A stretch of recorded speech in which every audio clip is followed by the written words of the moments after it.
I, Uh, I'm going to start recording now so that we don't lose anything. So Perfect. so let's start with you. Tell me a little bit about yourself. I'm a father of four, which is Good for wonderful. you.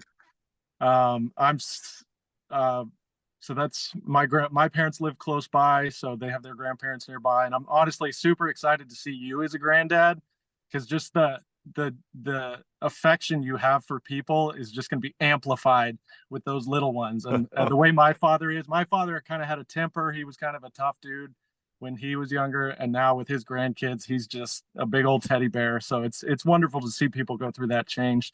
But I'm father of four. They're all under eight and under. So our youngest is one, and two of them puked last night. So we've been busy.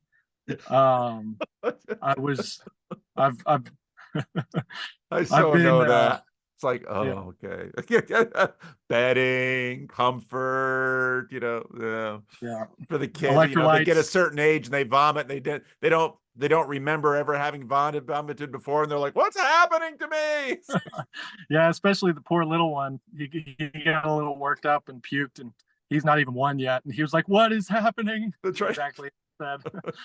The worst thing that he's experienced up to this little point in his life. Yeah. So that's definitely the light in my life. And I've lived in Texas my whole life. I was born at St. Paul in Dallas, the hospital, and my parents, we lived in a little above garage apartment in Wow. what was actually a mansion in this a particular part of North Texas near Dallas that's extremely wealthy, and we had no business being there, but we had the apartment. It's the way we ended up staying in that area, which was unusual given like we're kind of lower middle class at that point. My dad worked out a deal with one of the property owners in that area, and he's like, if you do the maintenance on this place, because this is really just investment for me, I won't change your rent. And we lived there for I think something like 14 years. Wow. So by How the many time of we you in moved, that little apartment? I am the eldest of five. So we moved out of that when I was a baby, and then into a small two-bedroom duplex, which is where my dad did the maintenance and he had the deal. So by the time we moved out, I think we were paying less than a third of what the duplex across the street was paying. But my dad had worked out that deal, and the guy honored it. So I grew up in hand-me-downs, like didn't have a lot of stuff. The Payless Walmart shoes in this church where, to kind of give context, one of the guys I grew up with, who I see now and again, he inherited something along the lines of a $70 million trust fund from his grandfather.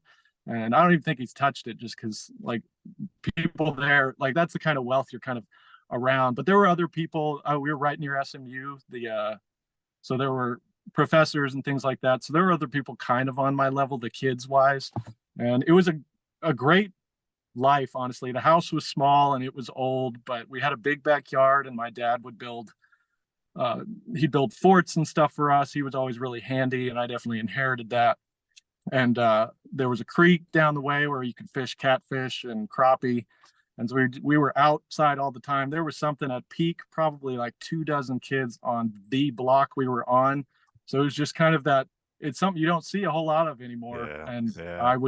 luckily, I was just right on the cusp of that internet world where my childhood was pre-internet and my adulthood is now fully in that space. So, um, Go to but it church? was, yes, born into the church. It was a small independent church. Uh, it was one of those places we weren't associated with anybody doctrinally directly, but it was very just scripture based, and it was a place where I always felt loved as a child.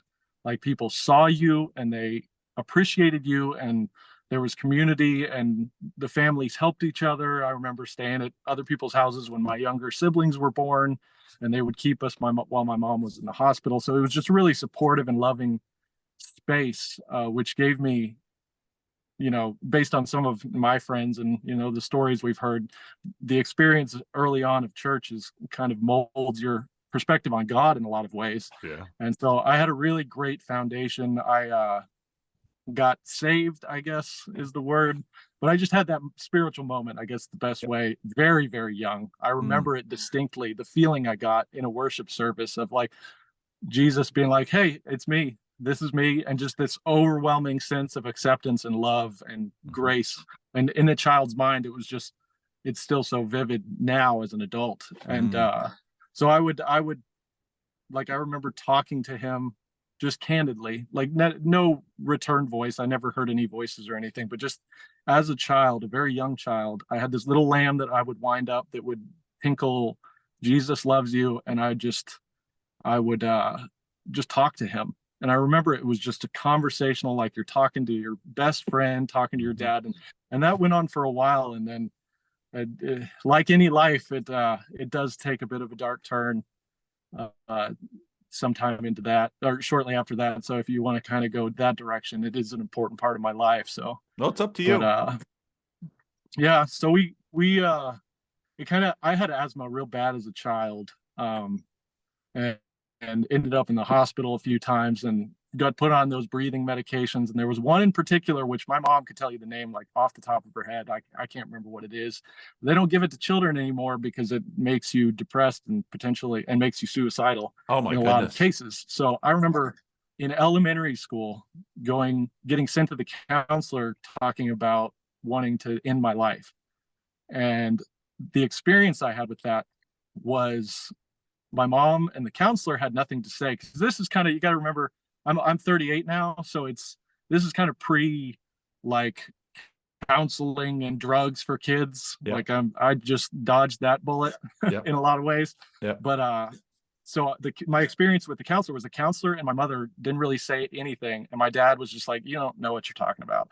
That kind of response to a kid is not super helpful. And then after that, nobody checked in with me. And what I took and what I learned was people don't want to hear your problems, that Mm. they upset them, and they're not going to respond in a positive way. Yeah. And so that was the lesson I learned. And so from that point to 25, so it was probably close to 2 decades, I did not talk about that depression.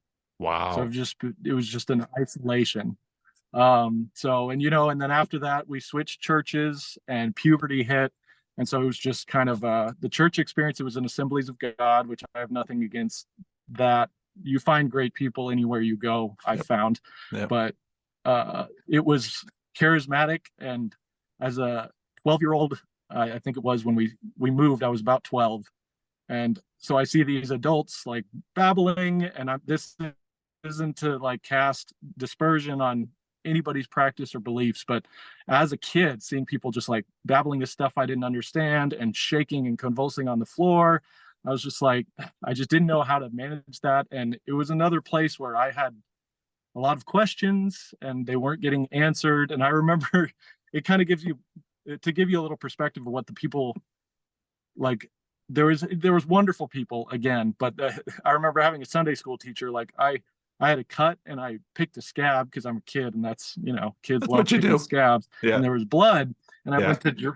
I went to just like lick it, and she went on this like spiel about vampirism and the evils of licking your own blood, and it was just I was just it's just little things like that where it's like I don't the only people in the Bible I've seen, because at that point I had learned so much of the Bible. It's like the only people in the Bible I see shaking on the ground are usually not in a good state. So I had no context, no idea of how to deal with it, and I wasn't communicating about my deeper struggles. Right. So I was very isolated in that space. Right. So it was a difficult time. Uh and then I don't know quite where to go. So if you have any questions or Well, okay. as far as like So, proceeding to the next step in the story. high school, college, what was that like? Did you have a rebellion from faith at all? I mean, because differentiation and rebellion, I Uh, mean, that goes with different, because you differentiate from your parents, but then the question is, what do you do with religion? And it's commonly a time when people sort of differentiate from their parents, especially if their parents are religious, sometimes they differentiate from their parents' religion too. But that goes differently with different people. yeah, what happened to me was because I had no community at that point, Mm. but I also had had such a strong foundation. Hmm. Like I believed and still believe absolutely that it's real and it's true. Mm-hmm. So as I would walk through what became drinking, what became just high risk behavior, and just I never did any crime per se, but just like really pushing the limits of what is legal, and really just getting lucky, not getting caught in a lot of the things I did. Yeah. All the while through that struggle of just trying to quiet my mind, um, I knew God was real, and I knew I could see Him in my life despite my rebellion. So I had that context that kind of held me, because again, I, as I mentioned, like the suicidal thing did not go away. It stayed and it got Mm. stronger and it got darker and it was consistent. And a lot of like the drinking, the alcohol was to kind of quiet my mind. And I Sure. was very, luckily, I was very active. Like we had all the kids, we were outside doing things. I played sports, played basketball, baseball, ice hockey was my big one for a long time. And then skateboarding, and I just always out and about. So that it was that exertion that kind of kept those levels low, Mm-hmm. because you get that anxiety and that energy that builds. And I think burning it off was a big part of keeping me sane. But Mm. I knew God was real and I knew the Bible was true. I think on that deep and maybe even somewhat naive, childlike level, that stayed with me through all of it. Mm. But I didn't, because I had no one to talk to about it, I Yep. couldn't organize my thoughts. Yep. So things would just Yep. pile in. And it's funny, I guess that a good transition from that is when I finally got out of it, it was it was just sudden, like lightning. And they say your brain doesn't develop fully till 25. And it Right. was like right at 25 that I had this intense clarity. It's like the Huh. two parts of my brain, or the various parts of my brain, just suddenly came together. Yep. Yep. Um, can you still see me? I can. It's been a rather interesting thing because fortunately Zoom is prioritizing the audio, but I'm Okay. basically getting snapshots of you in sequence. So it's a little interesting, but it's okay. It's okay. Okay. You can turn off the camera if you want better bandwidth, but you're probably over a wireless thing and it's having trouble keeping up with the video, but I still do see you and the audio is still coming through, so that's fine. Okay. That's Perfect. Yeah. super. So you talked about this being initiated by this asthma drug. Did you stay on this drug the whole time, or did the drug initiate it? And even when taken off the drug, the depression stayed? Yes. I don't know how much it was specifically involved. I just know that was a factor at the time. I was a pretty introspective and moody child, Okay. to a degree. And so I think I might have been primed for something like that to affect me that in that way. And then just honestly, I don't know how much I took or how long I was on it for, but I know it was used in the breathing treatments, and I did quite a few of those. Um, so And it's as far and the relief of it that it sounds like that just sort of it left you. You know, it went away. Was that the experience of it? That's quite interesting. it was it to a degree it was. I have a little thing that always kind of runs through my head. It's I smile at my old dog now. Used to bite me on the ass. His teeth are out because I took him, so my fear of him has passed. And so that was kind of like, to put it in words, Okay. it felt like an old dog that just kind of, and it's still with me. Like that old dog is still there. And it Huh. almost, I'm very visual. And so my mind is always images. And so my experience of the presence of the depression is like an old dog. And it's almost oddly comforting sometimes to just sit back into that old way and Yeah. pet that old dog. But Yeah. it's not a good thing. And it's not something I look to do, but it kind of felt like like a creature that was present Isn't with that me. And interesting? it's, Isn't that yeah. interesting? I could very much imagine it. I can relate to it. It's a very interesting dynamic. It's so interesting. Huh. No. So did you go to college? Obviously you met a girl at some point because you have kids. Yes. No, I tried a little community college. I've always worked with my hands, and even right now, I'm out in front of the shop I work at. That's why I'm on wireless, because we're out in the middle of nowhere at the end of a dirt road. So, but I've always worked with my hands, so I didn't end up going to college because the classroom setting just never was for me. Yep. Classic boy, sit still and listen. I Yep. just never really grew into Yep. that. Yep. So I didn't do the college. I've had tools in my hands since I was little bitty. So Mm.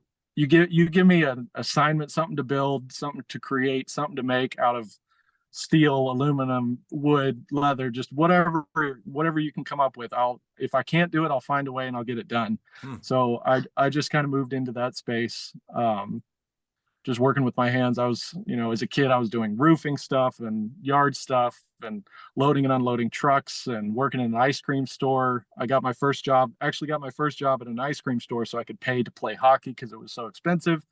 And so just always working. And that's one thing my dad really did learn us well, if you will, Yep. Yep. was to work hard Yep. and do a good job. Yep. And I think all five of us definitely internalized that. So I'm grateful for that from him. So But how'd you yeah, find your no, wife? um, friend, actually, we haven't communicated in a while because of some difficult times that came and just happened. But he was a very close friend, and his girlfriend, who ended up being his wife, was friends with her, and we went on a double date, and Oh, great. we hit it off pretty quick, and probably quicker than we should have, if you know what I mean. Yeah. But and it was one of those things where I think on the first date I was just honest. I was like, I'm looking for a wife. I want a bunch of kids. I want a home, and I want to build a life together. And she was 100% on board, and I think was able to be honest in a way that she couldn't with her mother Mhm. because of certain modern feminist ideals. And so, but that kind of hiding away for her turned into some difficulties. Mm. Uh, so we've had a rough 8 years, Mm. and we're finally, honestly, like by the grace of God, come out of it recently. And Good. so Good. I love her deeply, and Yeah. but I got to the point where I was like, God, if this isn't going to get better, um, the way she's choosing to cope, the choices she's making, Yeah. uh, I need you to open a door and let me out. But if you don't open a door, I'm not moving.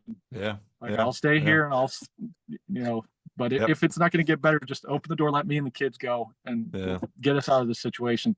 But Yeah. by his grace, like, just, pounding away little by little, like, if you stand back, you can see the progress. Cause I know, people who struggle with dependencies, and if you stand back far enough, cause each time they fall, it feels like square one. Yeah. But But it isn't necessarily. yeah, in between, if you map that space in between those failures, it's you see the growth, and that's Yep. that's what kind of kept me going, and God's grace, of course. But we got through it, and now our family really does, for the first time, feel whole, and we've connected. But it was Good. a long dark space for me, and then a long dark space for us. And so it's just, I feel like I've been isolated in a lot of ways, and Yeah. I think part of the reason I wanted to talk to you is hopefully to connect with some of the other people in this little corner, as it's called, because I've been kind of a creeper around the edges, and you'll see me on X kind of interjecting occasionally, and I've interacted with Grizz, who I enjoy a lot, and but I just haven't really found a way in. So Mm. hoping to find people in the Dallas area, and maybe even just connect on X, and exuberate together, Yep. whatever the verb is these days. Yep. That try that way to get in thing is, I deal with it in church. You deal with it in the corner, whatever on earth the corner is. That those dynamics are always they're always tricky. It's not a straightforward thing. There are definitely people in the corner that are in the Dallas area, and so hopefully they'll pick up on that, and and estuary was is kind of a way that we're trying to at least give people a chance to get into something. I mean, that's part of the reason that I'm going to be trying it at 9 o'clock on Sunday mornings at church. Gives people a way in. And so churches are always having to sort of continue to create new spaces so that there's new ways to get in for people, because that's a perpetual problem in groups. And I look around sometimes at the corner and the people that are sort of visible, and it's interesting how many of those people were the early adopters. They got in early. There's really something to that getting in on the ground floor of something that has a lot of truth to it. So yeah, no, I can get that, because you've sent me some stuff on Twitter. I don't call it X, because when I hear X, I don't know what we're talking about, because there's SpaceX, there's all kinds of different X's in the world, and it's like there's OSX, and it's like, so there's only one Twitter. Why on earth would you monkey around with that branding? At least I know what Twitter is. But Yeah. when people say X, it's like, what? Oh yeah, that's right. That's Twitter. That's new name. But No, I get that. so we'll talk a little bit about how you found the corner and what engaged you by it. I mean, what Well, kind of attracted you? yeah. This kind of comes to kind of the project I've sent you a few messages on a little bit, because right when my brain kind of suddenly all clicked together and seemed to interconnect, I developed an intense interest. I always loved to learn and always loved science and things like that, but a really intense interest in physics. And so I've the thing I've got, and you'll see it on my X or my Twitter. Uh, the project I've done was kind of born out of that in very early stages, just trying to kind of understand how the world worked. And I think that was the desire to do that. Was I always kind of struggled to fit in and struggled to be successful and struggled to. I'd see these people succeeding and I'd see things going well, and I'd hear stories that made sense, like even reading something like Lord of the Rings, and it's just there's an order to things, and there's a way that makes things make sense. And so I know there's sense in this world, but I just can't seem to grasp it. So I kind of like started at the bottom and just slowly worked my way up, trying to understand how things work and how it all works together. And again, being mechanically minded and being an engineering type, and also being very artistic, just and creative in that sense. I could see and I could make and I could do, but for some reason I couldn't transfer that ability to my life and my relationships. And so I kind of set to understanding how it all fits together, and what the patterns of cognition are, and what's the order of operations, and how are we operating this. So that whole interest, as you can imagine, primed me for the corner. Mm-hmm. Mm-hmm. And so and then I commute 600 miles a week at this point, but before that I was a cobbler for a number of years, and before that I was a valet at the airport, so there was a lot of sitting around. Mm-hmm. So, and yeah, that's one of the older ones. And the newest one is the rainbow flower looking thing with all the colors, and that's definitely the most up-to-date version. I did all the artwork myself, but so that this whole thing kind of primed me for the corner. And with all of my time with commuting and the kind of jobs I was doing, I listened to tons and tons of podcasts. And honestly, it's not weird to talk to you right now, even though I listen to you at double speed constantly. So I was a little concerned about that, but you sound perfectly normal, and I've adjusted. Well, good. But so that primed me for the corner, and then I kind of threw the classic Joe Rogan, Jordan Peterson, Jonathan Peugeot, Yep. PVK was how I made it to you. Yep. And I think it's only been about a year, but when I found you, I went through your backlog, several hundred episodes. Wow, And that's a lot.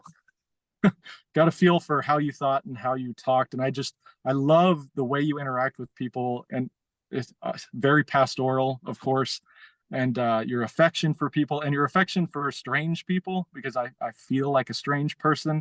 And so just being someone delighting in the weirdness And that was Mhm. always kind of the people I connected with first anyway, were the ones that were a little off or saw things a little differently or interacted in a unique way. That to me was always exciting rather than off-putting, because I was like, oh, here's someone who definitely sees things differently than I do. And that will help me expand my perspective.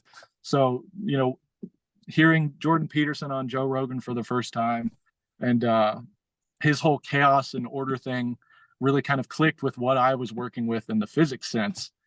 And so I kind of saw my ideas, and a lot of what he was talking about kind of moved me up to the next level of thinking about this and expanding the patterns I had found to more aspects of uh, what it means to be human, which was my project, because I didn't really understand how to be human. I struggled with that. And so that's kind of what got me into the corner. And I've just consumed thousands and thousands and thousands of hours of the content. And just this project is kind of born out of that. And if I don't know if you have it pulled up, because I don't know if my I screen do, is I do. So shared. I've got that colorful one pulled up. One of the very interesting things is that there are a number of people in the corner who are doing this.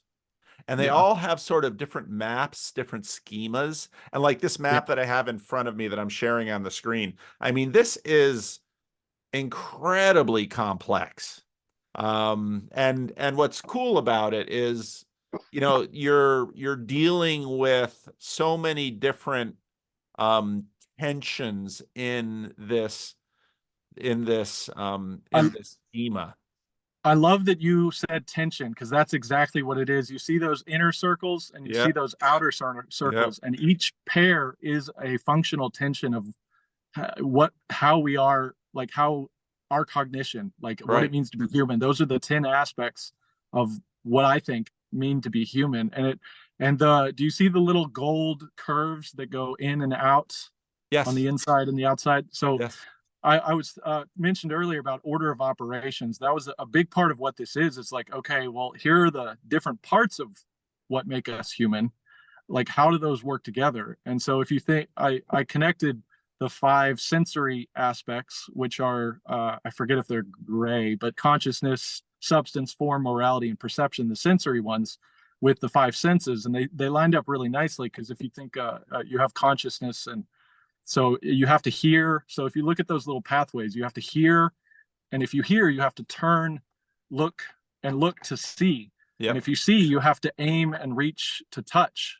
yep, And when you touch, you can grasp, and you have to invite and smell in order to test. And then, so it's that turn, aim, grasp, test, eat, a kind of very basic, almost biological approach to how, like, even just finding food. It's like you have to turn to look, and then you have to aim at what you're looking for, and you have to take and grasp what you find, and you have to test it to make sure it's edible, and then you eat it, and that's when you internalize it. yep, And that's kind of why it ends at that space in reality. So, and then it ties into the logos on the outside, which is, I think, what conscience is our connection to the truth, yep, and the state of your conscience is based on that. And so there's the blue and yellow petals that kind of have the dichotomy of yep, each one of those sections, and then yep, the purple and green are kind of the logos, anti-logos. yep. And you've got the uh, fruit of the spirit there. yes, yeah, and that lined up, and you'll see those numbers around it. Something that emerged that I was not looking for, that was pretty cool, is if you look at the, like, as I mentioned, the sensory sections, 1, 2, 3, 4, and 5, those line very well up with the first 10 commandments in order. And Huh. then especially so in 6, 7, 8, 9, 10 are dead on. For the first 5 are a little more difficult to understand, but I think they're pretty straightforward. And the second 5 line up with the motor aspects of this, what I'm calling the uncut flower, if you like that one. um, in reference to a lot of Right, what the conversations are right now. But right. yeah, so it lines up. The first 5 line up with the sensory aspects in order of the cycle, and the next 5 line up with the motor aspects in order of the cycle. So those 10 commandments line up perfectly with the cycling in this model. So that to me was something that was really encouraging and kept me going, because this was obviously a very difficult project. Um, Yeah. I mean, it's really quite it's really quite interesting. I mean, you have so much in this map. I mean, there is so much here, and I mean, the difficulty, of course, is attention. Okay, looking at the different relationships and the different ways that in the map that you've structured the relationships, and then trying to get a sense um, it's so you just sort of, is this like doodling for you? um, I hand drew the drawing and then the color was done in the computer, but Okay. it's taken, I don't know, it's pinned on my Twitter, which is the super ego knot, referencing the psychological term super ego and not my comic book personal ego. Right. Like as if I'm some sort of superhero, just to be clear, because some people have misunderstood that to my detriment. But the super ego now, it's pinned. So there was you can see kind of some of the main shapes as they progressed, Yep. as I Yep. figured it out. So it was like this particular part of the project has probably been 2 or 3 years Okay. in the making. So it took a while to get to this point, but so that's why it looks relatively finished, because it has a lot of backstory to it. So I mean, and so why? I mean, I think I have a sense that, I mean, this, as with almost everything like this is I mean, you probably need to do this at some level. It's a labor of love, but Absolutely. flesh that out a little bit more in terms of what does, when you make this map, does this give you a sense of, okay, now I can sort of understand the world. I mean, because you're externalizing a mapping, you're externalizing a template, and then I would imagine helps you then sort of, when something new comes into your life, you have a place for it. I mean, because that's sort of what a kind of one of these maps does for us. It gives us a conceptual place for things. Yes, it definitely, I think it just kind of, there's a certain amount of comfort in understanding. There's a certain amount of danger as well, but there's a certain amount of comfort for me in understanding this, because it's like any study you take on, the more you confirm what you believe, the more you test it, the more you challenge it. Because this has been an enormous process of testing and challenging and doubt. I Like, believe it. you've got this wrong. This is ridiculous. But there's just these little nuggets that keep falling through that just keep me going. And it really is. It is, like you said, something I have to do. I have to do this. I can't not do it. And so I can't speculate specifically as to the purpose behind it, but something I'm seeing kind of coming out is with this whole AI space.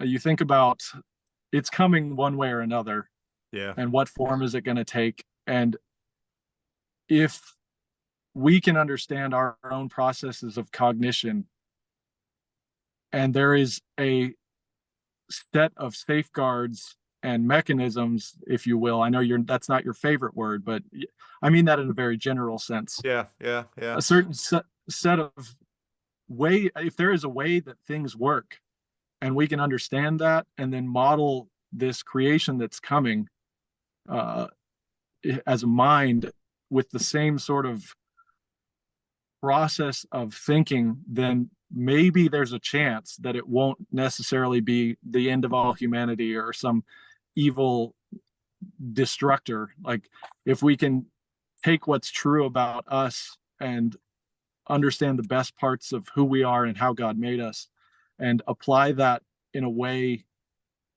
determining to use it for good as best as we're able, and to the extent that we're able to manage or control that, it it would make sense to at least try to build it well. Mm-hmm.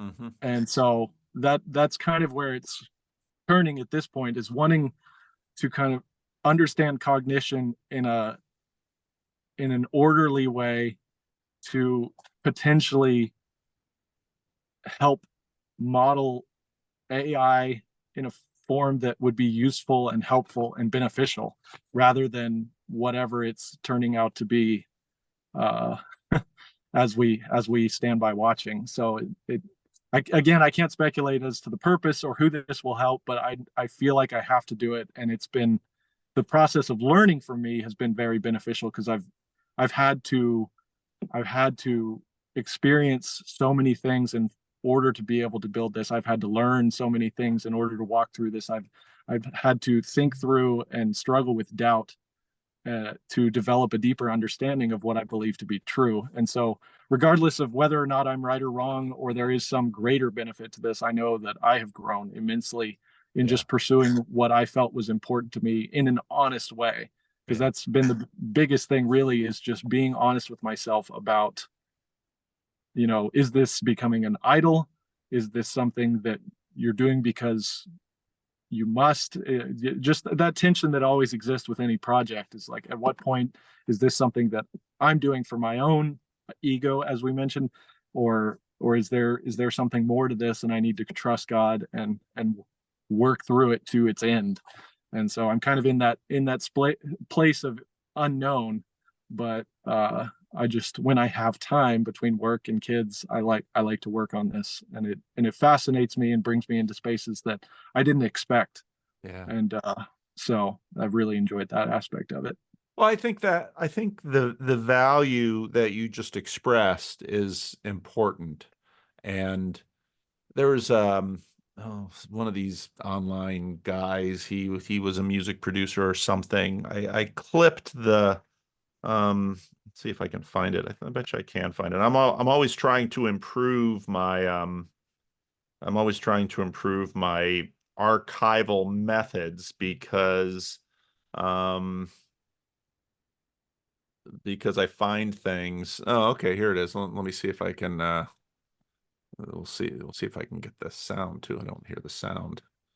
Um okay, so it's Rick Rubin, who Mhm. he's, I don't know, some guy who's done something, and so people pay attention to him for some reason. I mean, we use each other. And watching you kind of think through this reminded me of this. For those who will listen to the audio, I'll just read the words that come up, because it's one of these little YouTube shorts where it's, that there's some machine that is doing the transcription. Rick Rubin: the audience comes last. Something I say in the book is that the audience comes last, and I believe that I'm not making it for them, I'm making it for me. And it turns out, oops. Well, I guess my recording of it, but basically the idea was that what you're in this project, you are, I would imagine, very much making this for you.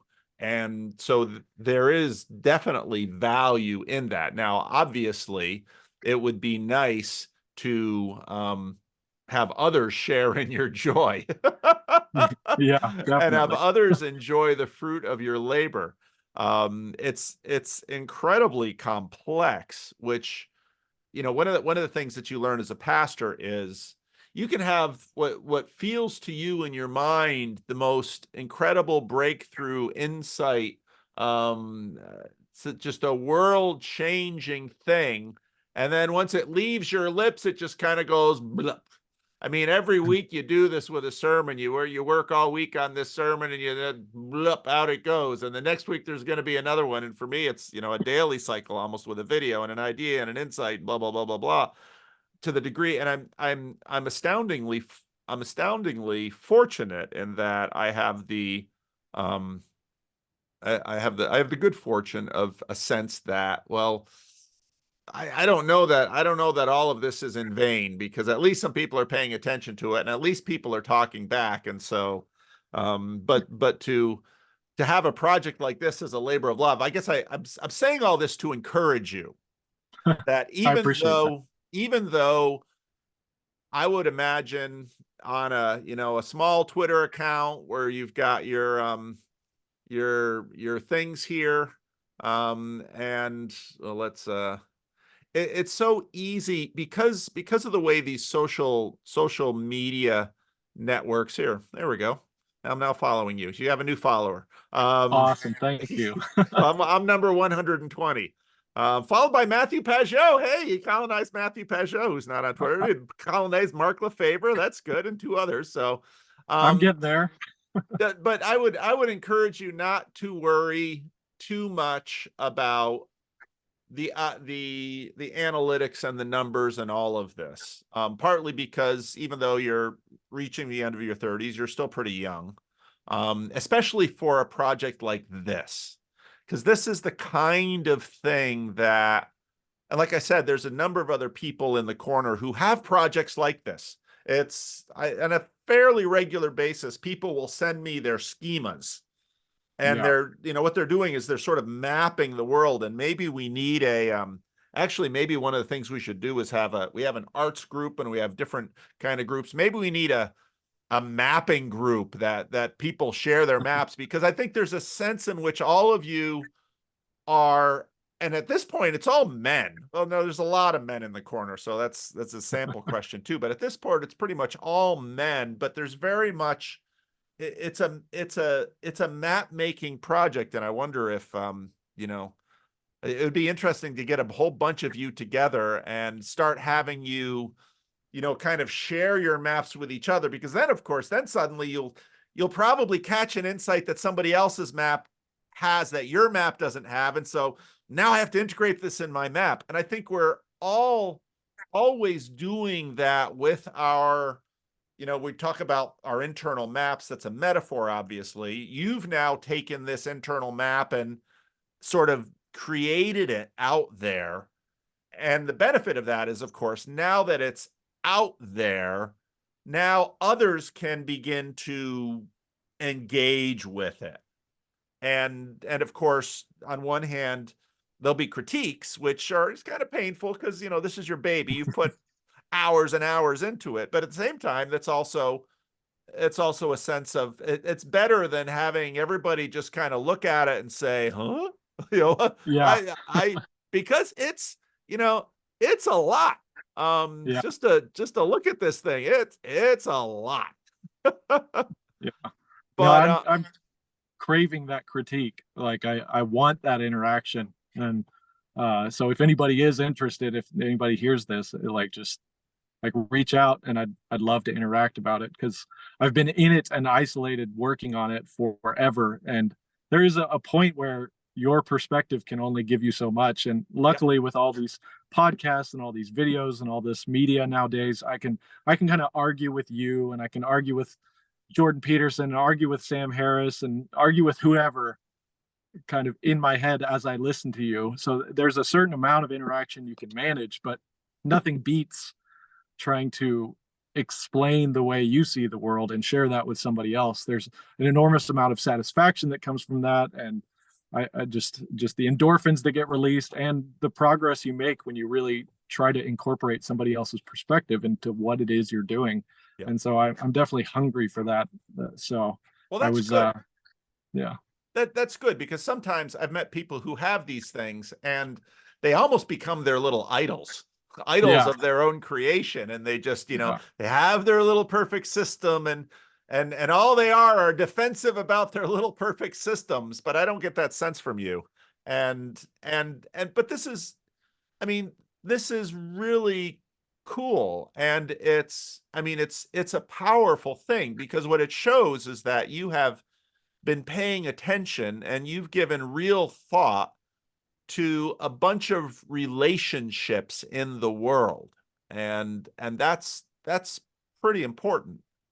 And when you look at, say, what Jordan Peterson has done or what Vervaeke, if there's something that's sort of in common in this little corner, it's that we are all sort of doing what you're doing here. Most of us Yeah. just haven't sort of taken pen to paper in terms of diagram. But of course, when you look at Peterson stuff, I mean, Peterson had all of these diagrams that he had in maps of meaning, and so it was very much a similar thing.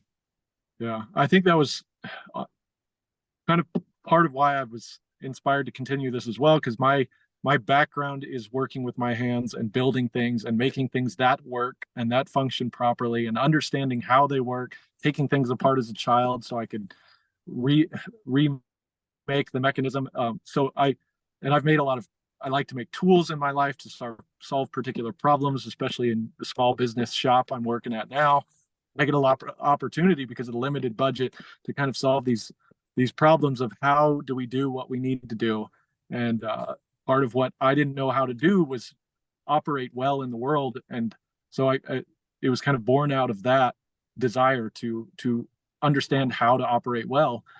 And I think what may have frustrated me slightly in a positive way about just kind of maybe even this little corner to a degree is the lack of tools. And that's kind of my thing, is tools. Like okay, like I love the ideas, I love what we're talking about. There's a lot of philosophy going on. We see things, we identify them, we categorize them, and we have them all. We have our shop perfectly organized. We have all our hardware, alphabetical. We have all our plumbing and electrical, and all our tools are nice and clean and oiled. And it's like, so what are we going to build? And that's kind of how I felt. I'm not saying nobody's building anything, of course, but just so at what point are we going to open the front doors of the shop? And I know there's a lot of people trying to do that, but what does that look like to open the front doors with the shop and either offer a product or start taking in work from others? And I know that's happening to a degree here and there, but I think I took it very literally in trying to understand how we work and building hopefully a useful tool is what I'm hoping it'll turn out to be, though I have no idea exactly. But I think what I hope for it as well is, you think of a library filled with books that sit still. What I kind of want this to turn into is a library of books that are alive and move. Mm-hmm. So you see where the book plugs in, where the book lives, where the knowledge is in relation to other sets of knowledge, where the study is, where the science is. So an organization of philosophy and science and understanding and discovery, like where that fits in and what it looks like and how it interacts with other aspects, because it goes much deeper than what you just see on the page. This is the very, I have in my Twitter profile trying carefully to trace the pattern on the floor, and that's kind of the idea. It's like I wanted to get all the way down to the bottom and find that base pattern, and then from there build back up with a new understanding of how the world works, and in my opinion how God made it, and hopefully discovering anew who he is and what he's like and how he interacts with us.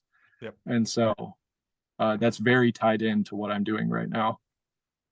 No, and I very much see that vision. It's been interesting in the corner,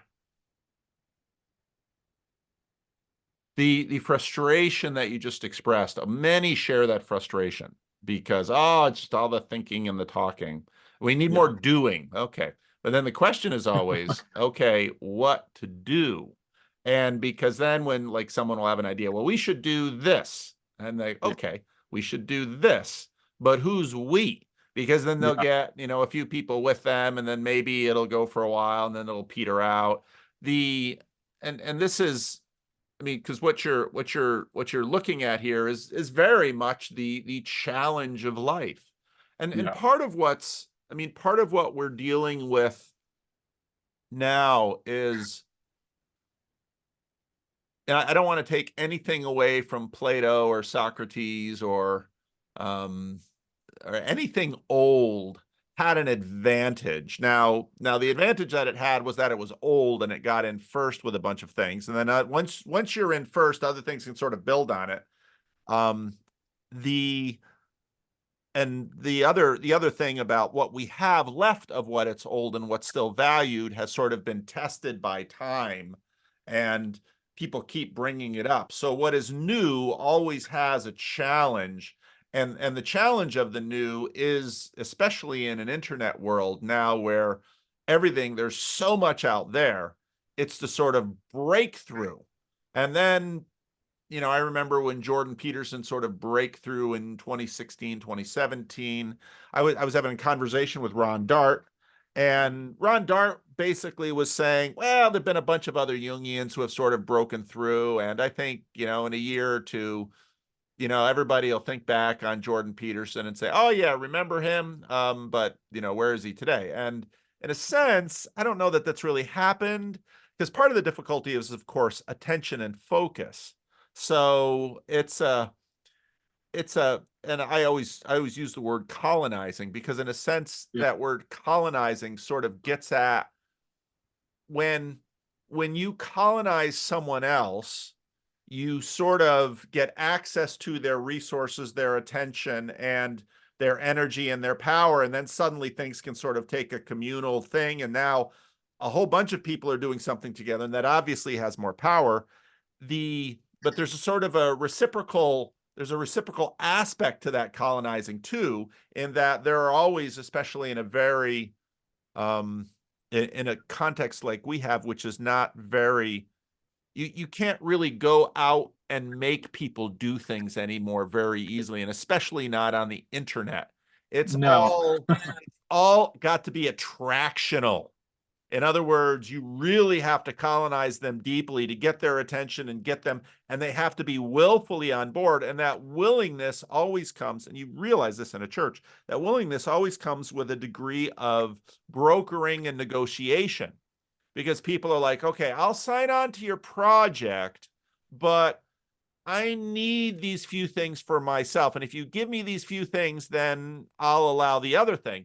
The difficulty is that the combination of the negotiating with all of those things, with all of those people, makes it incredibly difficult. For example, if you're going to start an estuary group and say, okay, we want to start, great, we all want to start an estuary group. Okay, we're going to do it at Saturday mornings at 11 o'clock. Well, I can't do Saturdays because it's the only day with my wife. Oh, well, I can only do Saturdays. And so you very quickly see that, and that's part of the reason platforms have an advantage, because platforms are in some ways already spaces that have set asides. They're Yeah. almost like easements in a code. And so if you can Yeah. sort of control the easement, well, then you can gain access to the platform. And Yeah. and I so think, it's really tough to break through. That's what I'm saying. yeah, I like your idea of a group of map people, because I think part of, as everything you said, it's very difficult to get something going. But when you have a map, it's almost like a product in a way.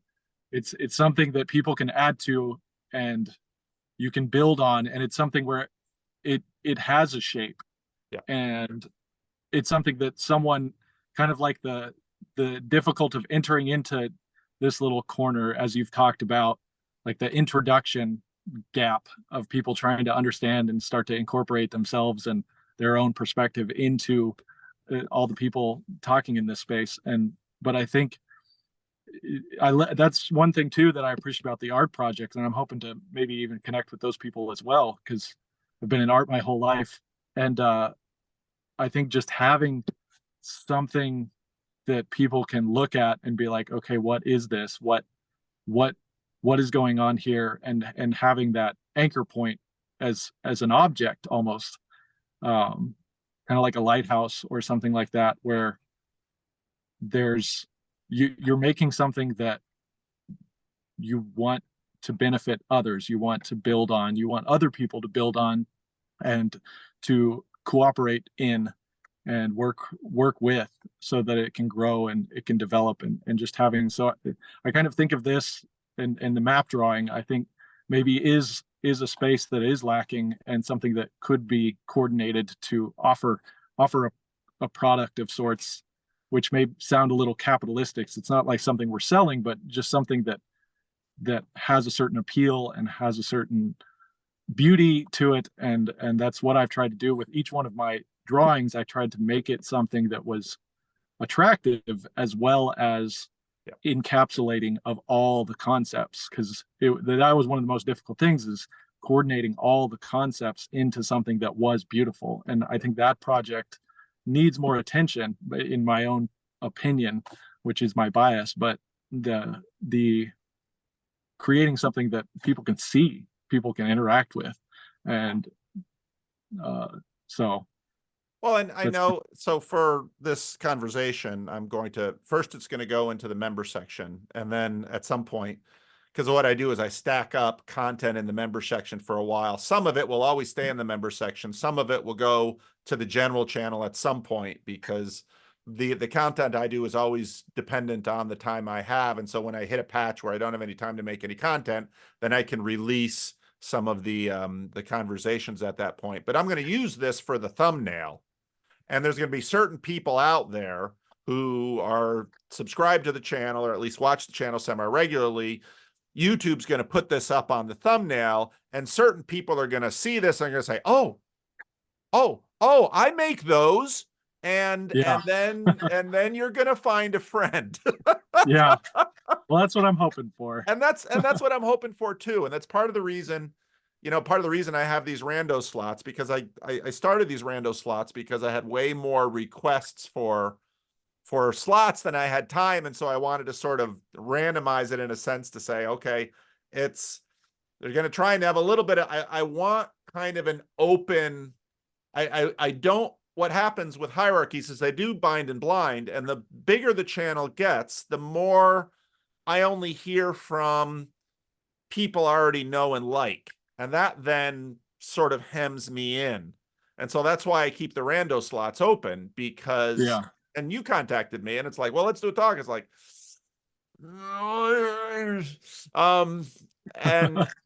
and but that's why I do the rando slots, because eventually, hopefully, if you're motivated enough, you're going to keep an eye on those little slots. Oh, one opened up, I'm going to grab it, and then we can do this, because I'm really happy to share this, because I know for a fact there are others out there who are also waiting for rando slots, who are yeah, doing a similar thing. And I do want you all to find each other, because it's actually in once. So you've got your mapping, and then other maps and other maps. And as you start to put those maps together, theoretically, at least, the maps will even get better and more useful. And then that whole project can grow and find more people. And that's a really cool thing.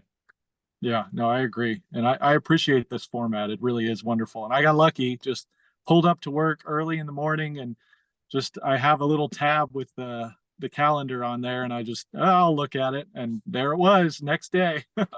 So I'm sure I tell people will hate me people, for that. like, there's never any slots open. I say, I know, because first thing I did when I first made Calendly, it was like, Calendly it'll look for any open thing on your schedule. Now, I'm not the kind of person who just fills my calendar like, this is when I'm working on this is when I don't do that. Most of it's open. So, okay, that wouldn't work. So then I just Yeah, had limited sections during the week, and immediately they all filled up. And I was like, but then suddenly I didn't have time to do my day job, which is kind of important. yeah, So then I limited it. And so then I limited it, and then it filled up for, like, people were having scheduling out 6 months out. But yeah, then 2-3 months into it, they would send me a note and say, I got this rando slot, but something came up in my life and I can't do it this week. So could we schedule it? And it's like, I can't do that. So then yeah, I just said, okay, I'm gonna look a week or two ahead. I'm gonna open them up when I know I have the chance. But that then discourages a whole bunch of people, because, like, there's never any slots open. I know, but they will come open at some point. Trust me, they will. And so yeah, you didn't get discouraged. You got one. And yeah, actually, the guy I was talking to you before that, Peter. So what has happened? Human beings are so amazing. So I made a system, and of course, the community gamed the system. So yeah, now there are little groups of people that whenever a slot opens up, in fact, one guy wrote a computer program so that whenever I open a slot, he gets a notification. And he said, I've been responsible with this thing. And yeah, it's actually a gaming like this was how I got my first conversation with Jordan Peterson, because somebody had gamed that system and they thought, I want Paul to talk to Jordan. And so he contacted me. He didn't tell me he had gamed the system. He said, I have this slot and I want you to have it. I thought, oh my goodness, that's so, because he had to give like $100 a month to Jordan to get these slots. yeah, And so I thought, oh, that's so generous. And then I kept thanking him on and on. He got embarrassed by it. And he said, don't thank me anymore. It's because I gamed the system. That's why I could have unlimited slots. I thought, oh gosh. I benefited from a scam. But Yeah. anyway, so I'm really glad you got a slot, and I'm really, I really am happy to give you a chance and to use my channel so that other people can find this. But I just, Oh, it's I get very, a lot of, I get a lot of maps like this, and it's like, that's really cool, but it would take me hours to sort of yeah. drill down into this thing. Yeah, and that's why, like before we started, I was like, we don't have to talk about this if it doesn't come down to it. But I'm glad it did because it is important to me, and it is, and just I appreciate your generosity with your time, and it really does.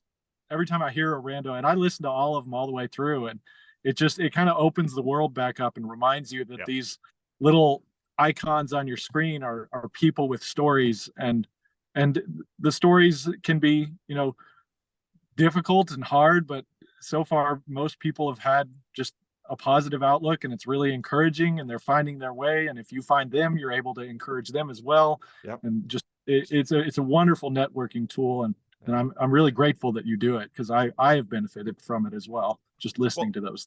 well, it's in many ways my favorite part of the channel, and I think it's the most Yeah, important part of the channel.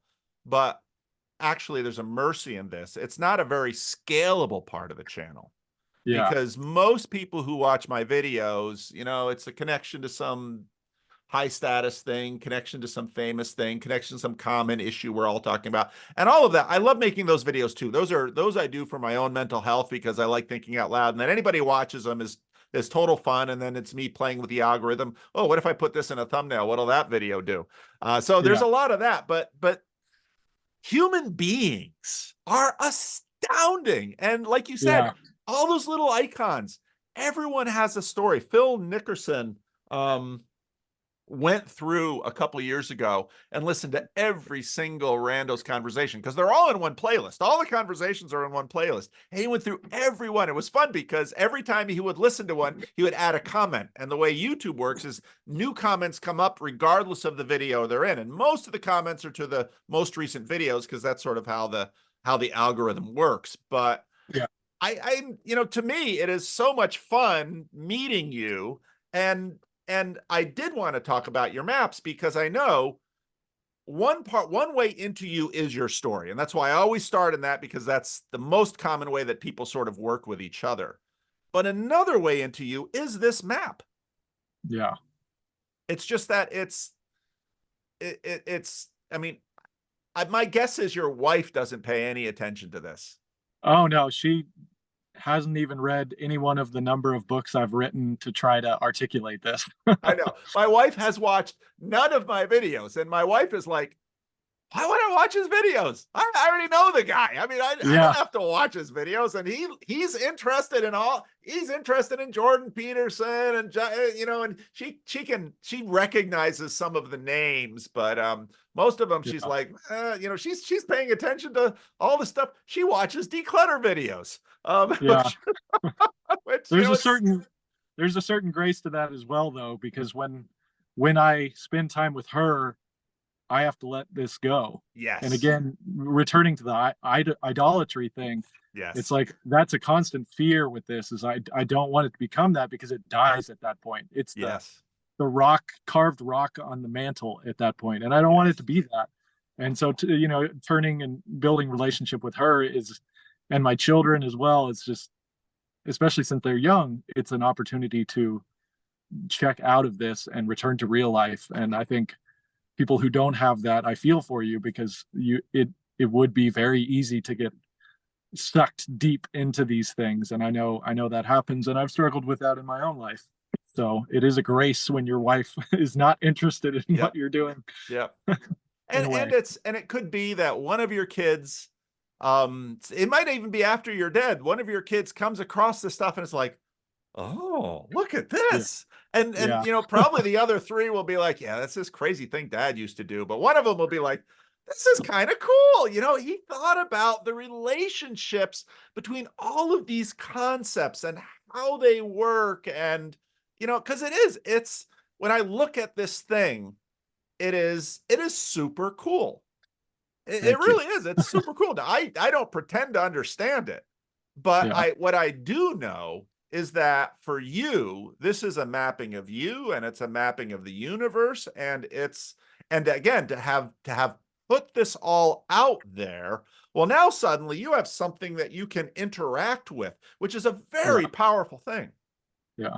And you, like you said, it's just, it's, I lost my thought there, but no, I appreciate you saying that. Like, it does mean a lot. And it's, Better than say, what are you wasting your time with this stuff for? This is insane.